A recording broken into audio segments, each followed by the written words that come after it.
Welcome to the Operation Self-Reset Podcast. And now your host, Jake Naraki.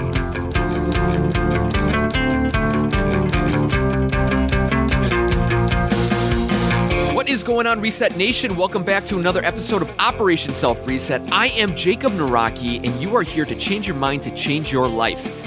What do you think of that tagline, guys? Last podcast, I talked about my current tagline, which is change the person you are to that person you want to become. And I was thinking about it, I'm like, I don't know if you want to become a new person. You know, like, change the person you are to that person you want to become. Like, are you following another person? You know, I just felt it was a little too, you know, you see somebody that you like and you're like, well, you want that life. Why? You know, you're perfect the way you are. You know, all of us have imperfections. Why should we want to become somebody else? You know, that was my mindset behind it. And actually, some of you guys reached out to me and were like, no, man, I like your tagline. But I don't know, for some odd reason, I don't. But needless to say, if you have a tagline that you think would fit this podcast, send it over to ask@osreset.com. I'll make sure to collect all of these taglines. I will pick out the top 3. I will put them on the Facebook fan page. And you guys, the listeners, will be able to vote on the new tagline. And the person that wins the tagline contest, I guess I'm going to call it, will receive a pretty stellar prize. I'm not going to tell you what it is yet because I don't even know what it is yet. But it's going to be awesome, needless to say. So with that being said, today we have a great interview. His name is Charlie Hoehn. And Charlie was a young guy that was searching for a job. I think a lot of people can relate. You know, the economy's down. People are getting let go. There's a lot of crazy stuff that's going on out there. And Charlie went to school, got his traditional education.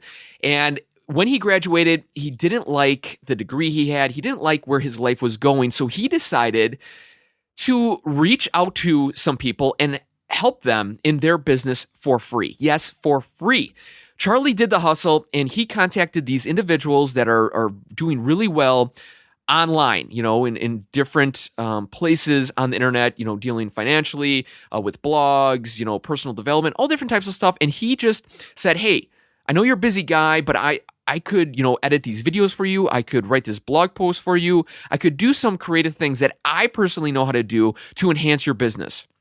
And sure enough, a lot of the people he reached out to said, of course, yeah, that'd be great. They sent him the work. He jazzed it up. He sent it back. They liked what he did.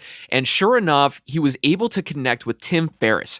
Now, if you don't know who Tim Ferriss is a very big and popular icon in the entrepreneur space. He created 3 books, The 4-Hour Workweek, The 4-Hour Body, and The 4-Hour Chef.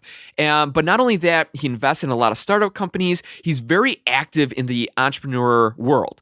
And so when Charlie was able to hook up with him, Tim and Charlie hit it off right away. And Charlie was able to work with Tim during the launch of his book, The 4-Hour Body. And during that time, it was a couple of years, Charlie worked his butt off. I mean, the guy was running around crazy, setting up events, editing, doing all different types of stuff. He was staying up late, drinking a lot of caffeine, doing a lot of harmful things to his body. He was getting stressed out. And needless to say, at the end of the day, he kind of clunked out. He had to throw in the towel, and he was just worn out physically, mentally, just everything was crumbling around him. So we got into our conversation, or the reason why I talked to him was about it kind of going over his journey working with Tim and kind of going through his burnout phase and things like that. And then how did he get out of it? You know, how did he recruit? Because it was a very deep time in his life. You know, he was getting medication. He was trying different things. He was in a slump and he just couldn't get out of it. But before we kind of dive deep into his anxiety and how he got out of it, I want to talk today, though, about the first portion of our conversation. And our conversation was very long. It was probably the longest conversation I had with somebody online. Him and I just connected perfectly, and it just flowed really nicely. So this first part, or this podcast that you're listening to right now, we're going to talk about working for free. What? Working for free? That's ridiculous. I don't want to work for free. I work right now at a job and I get paid and I don't even like working. Why should I work for free? Well, you know, think about it for a second. First off, you know, listening to Charlie's story, it shows that he put himself out there and the rewards that he got in return oh my gosh, are huge. I mean, think of how many people out there would love working with Tim Ferriss, this iconic entrepreneur. He has so many connections, so many ideas going through his head. I mean, to work with him is more valuable than going to probably any great college in the country, especially when it comes to entrepreneur. Working for free might scare you, but I tell you though, if you listen to this conversation with Charlie, you're going to have a different outlook on it.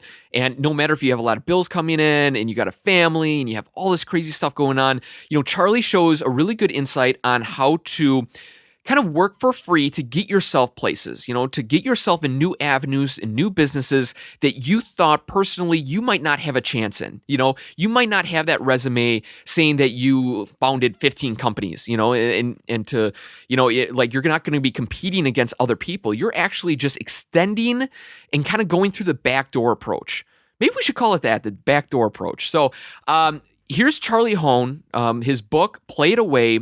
Super crazy story, super inspiring, and a super easy way to get over anxiety and hurdles in your life. But before we get to the meat of his personal journey through his difficulty, I want to talk today about going through the back door when it comes to starting new opportunities in your life and working for free. Again, this is a 2-part podcast. This is the first one.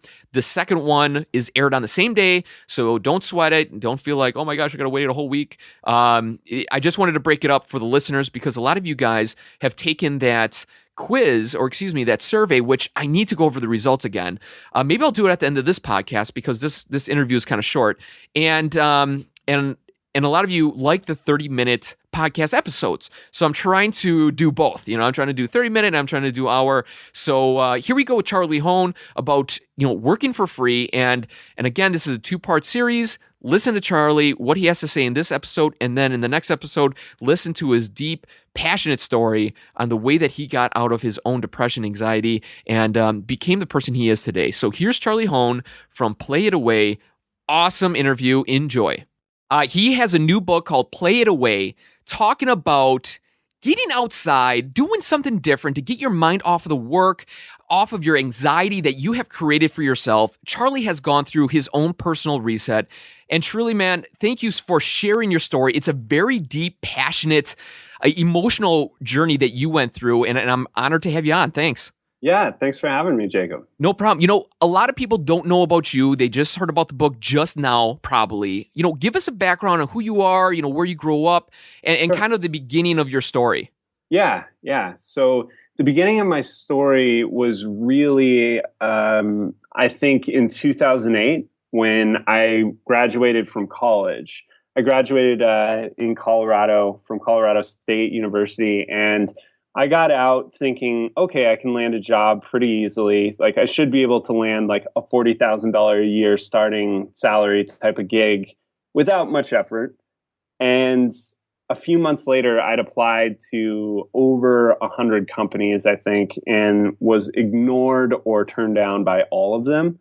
Wow. And it was because it was the recession, or everybody's like, well, it's the economy. And but all of my friends were going through the same thing, and it just felt like such a kick in the gut after being in school for like 17 years Right. and getting out and being like, well, that's the real world. It's like, what? Like the whole thing was like a scam. It doesn't add up. What we were told would work clearly doesn't. Especially when you add all the debt on top of it, and then you're supposed to get this kind of gold path afterwards, but that's not always the case, especially Right. obviously with you now. Yeah, it's like, so many people get out now and it's like, well, you can't get a job, but you do have these loans that you need to start paying off right away. Instantly, So right? good luck. Yeah, it's awful. Right. And so I kind of struggled for a while. And in this one night, I was just like so fed up. And I just decided I'm not going to do this was the breaking point. I had 2 companies offer to hire me. And right before I went to the interview for one, I found out it was a pyramid scheme. And then the other one was just like a staging company. And I actually went to that and set up music audio equipment for the Animals, the band that did House of the Rising Sun. Oh, nice. And it was backbreaking work. And I was like, did I really go to college for this? Like, why am I doing this? Right. And so I just was like so frustrated one night. And I was like, look, I'm not getting paid. No one's hiring me. So I'm only going to do projects that I make up for myself that are fun and cool. And I'm going to reach out to people who are doing interesting stuff and try and work with them. And that was kind of the first like breakthrough I had, was realizing like I'm playing the game everyone else is playing and it's not working. So it's time to create my own game. Now, I got a question off of that, because you said this in a couple of other interviews I was listening to, and I want to ask you, how did you think of that? You know, because a lot of people do get in these ruts and in kind of the normal daily grind of life, and they just kind of get caught up in things. How did you decide to think outside of the box? It wasn't a conscious, like, I'm going to be creative and think outside of the box. Right. It was purely like, I'm desperate and I'm bored and I'm never going to leave my parents' basement if I don't think of something. Okay. I said, I was like, if I don't find something within a couple months, I'm going to move to North Dakota and become an oil landman. Nice. And because I knew I could land a job in that, because the oil industry is always hiring. They pay a lot of money. And it scared the hell out of me to think that that might be like the job that I was going to go in, like the industry I was going to go into. So I was really desperate to make my thing work. Right. You know, my idea of working with people that were cool and working on my own projects and potentially starting my own business. So I really started hustling. I was making money on the side, but I started working for free for some authors and entrepreneurs. And I started working with Ramit Sethi. He's the author of I Will Teach You to Be Rich. I was also working with Tucker Max. He was coming out with a movie called I Hope They Serve Beer in Hell. And I was working with those guys for free. I would pitch them and I'd say, hey, I'm a huge fan of what you do. I think it's really great what you're working on. I noticed that you could potentially have this problem. I'd like to take care of that for you. I'll do it for free. You don't have to train me or anything. Just like, here's a sample of my work. And if you think it's good, I'll keep doing it. And you don't have to monitor me or anything. I'll just send you updates. And just kind of took the reins. You know, instead of approaching people and saying, will you hire me? Right. Will you start paying me right away? I just said, I'm going to do this. I'm going to build up trust with you and potentially a relationship. And I just want to work on something cool. And it was genuinely like from a place of, I just want to do something fun and something I believe in that'll be cool for me to work on. And sorry to drag on a little bit, but they both recommended me to Tim Ferriss, the author of, at the time he'd come out with the 4-Hour Workweek. It was a few years after he'd come out with the 4-Hour Workweek. And when I started working with him, he was thinking about coming out with the 4-Hour or he was thinking about getting started on the 4-Hour Body. And he hired me on as his first full-time employee. And I got to work with him on the 4-Hour Body and we ended up working together for about 3 years. Sure. And yeah. You know, before we kind of get into the nitty gritty of the aftermath of working with Tim, you know, I first off want to say congratulations for thinking outside of the box, for hustling and trying to do something for yourself. You know, a lot of people can take some tidbits away from what you just said about going out and hustling.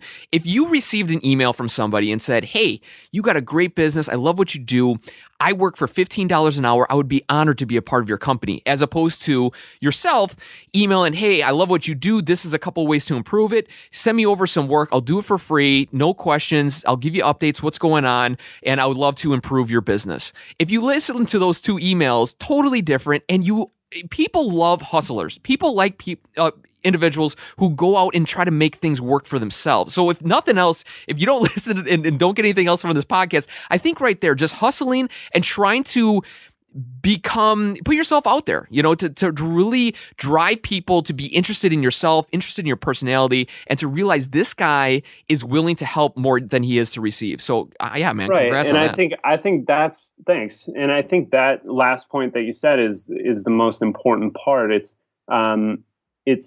It's giving yourself permission to hustle, sure, but it's also coming from a standpoint of, what can I give to the people that I really admire who are doing great work that I really believe in? Yeah. So all the guys I reached out to, like, I believed in them as entrepreneurs and as people, and I believed in what they were trying to accomplish. Even with Tucker's movie, I Hope They Serve Beer in Hell, he was approaching that in a very like independent artist way that was really unique, that I thought was really cool, and I wanted to support that. So all of these guys, I believed fundamentally in their mission, and I made it very clear that I understood why they did what they did, and that I could help them take it to the next level potentially, and it wouldn't cost them anything. And so I was and by the way, if you guys want to take a similar path that I took, you can, and a bunch of people already have. I wrote Recession Proof Graduate, which is a free ebook that you can get. Just Google Recession Proof Graduate. You can get it totally free. You don't have to give me your email address or anything. Yeah, that's on your website too, right? Yeah. Yeah, okay. Yeah. And I'll put that in the show notes, yeah. Yeah, I did a TED Talk, if you prefer video too, that teaches the exact same thing. Just look up New Way to Work TED. And that's basically the exact same thing. Cool. So anybody can copy the formula that I took. It's a blueprint for getting into positions, into jobs that you actually want. And awesome. So I guess Tim and I worked together for a while. Do you want me to keep going? Yeah, what I was just going to say, like, one question off of that blueprint that you created. What do you say to, have you worked or has people that are in older generations that are more established, that have a family, that, have bills coming in and going out, have people approach you like, this sounds great, but I can't do that. I'm caught. I'm trapped. Oh, yeah. What do you say to that individual? Of course. What I say is this. I've had that come in multiple times. You don't have to kill yourself in order to do this stuff. Like, you just need to be selective about who you work for and understand that this is a means to an end, basically. Like, you're just trying to build your portfolio and establish a relationship with people that you admire. And you're not exactly expecting anything except for an opportunity to do great work with a person or a company that you want to help. Right. Because if you do that once and they like you and they approve, then you get to say forever, like, I got to work with him on this thing. And they'll say, yeah, that's true. Yeah. And you have that on your portfolio, which I recommend everybody has something online that they can point to. It doesn't have to be a blog, because I know not everybody's a writer. Right. But if you're a photographer, you should have an Instagram page where you have all your pictures and just something where you can just point and say, this is where I do great work. This is where you can find my stuff. This is where all the things I've done, just so people can immediately, and it has to be visual, so people can immediately understand your value. Like, this is, I would rather, this is a suggestion for anybody, is instead of working on perfecting your LinkedIn, which is ultimately a resume that's social, right. You should create a visual resume on Pinterest and have pictures of like stuff that you've done, so people can immediately see, like, wow, that's really visually compelling. Like, what's the backstory behind this? And then you can have a description underneath. You can't do that with LinkedIn and resumes, because that's really formal and it's hard to see what you're capable of. You need to be able to show what kind of work you can do. So, like, you have the Self Reset podcast. If you ever wanted to get into like paid satellite radio, you could actually be like, I'm experienced in this. I've been doing it. It's not that you would. I'm just saying as an example. Like, if the price is right. Right. Yeah. But you actually have a body of work that you can point to, and people can immediately see like there's value there. Yeah. No, that's good. And I think, because that's a tough question, because I was even thinking about it, because my fan base is, mid 30s, and a little established, and like anybody, they have car payments, house payments, rent, whatever, and they might be thinking, well, that sounds good, but I wasn't living in my parents' basement, blah, blah, blah. So I think that clears up a lot of things, and it's not saying that you totally have to quit your job and start, working for free for the next 5 months and try to make ends meet. It's just little things that you can do to set yourself up for success later on. So, not to get too caught up on this point, but I want to make it clear because I have come across so many case studies of people who are much older than me who've been able to leverage themselves into amazing positions by doing free work. And I'll give a couple quick examples. Yeah. There was a guy who got hired personally by Steve Jobs because he came in. He talked to Apple's it's not the PR department. It's human resources department that was handling hiring. They were looking for a new coder, and this guy came in. I forget his name, but he blew the interview. And he was really disappointed, and he was sitting out in the lobby, and he was all bummed. And then walked in Steve Jobs, and he stopped Steve and he said, "Hey, obviously a huge fan of Apple and want to work here. I just blew the interview, but I wanted to show you a quick feature that I think you guys could implement into your operating system, and it would improve the user's experience." So he busted out his laptop and he'd created something that is now known as the app magnifying glass. Like when you hover the mouse over the dock and the app icon magnifies, he created that. And Steve Jobs was like, oh my God, and hired him on the spot. Wow. That's technically free work. You're approaching somebody with a gift and you're saying, look, like, I love what you guys do. I can prove to you that I can make something and take you to the next level. Anybody can do this. Yeah. It's just a matter of approaching it from the standpoint of what can I give? How can I be a partner rather than a leech who's just looking for a paycheck? Right. And, that's a bring up a good point because, I created a couple inventions, whatever. And, and doing that and approaching somebody and showing them your work that guy probably worked his butt off for, and to give it away for free. Literally, Steve Jobs could have been like, yeah, thanks, no big deal, and walked into the meeting like, hey, I got a perfect idea and take it. But instead he understood the value of it and the amount of time that he put in and showed, his personality through that application that he made. I mean, that's a great point, man. The more you give, the more you'll receive. Right. And when you get into the free work mentality, it opens up countless doors for you that you didn't know were there, because now you're creating these doors. You can approach anybody from the standpoint of you start thinking in terms of a great salesman, which is what are their points of resistance? Like what would cause them to object to this offer that I'm about to make them? They're probably super busy. They probably get a million emails. So this one's got to stand out in a unique way. They probably don't have time to edit my work. So how do I get over that? So you start thinking of the objections and then you overcome them. And so by the time you're pitching them, they're like, well, this is a no-brainer. Done. Right.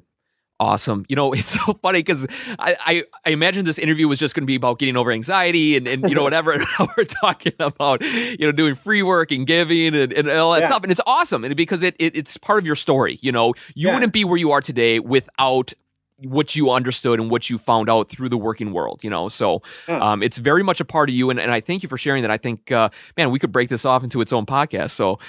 And we just broke it off into another podcast. Awesome little tidbit of information, eh?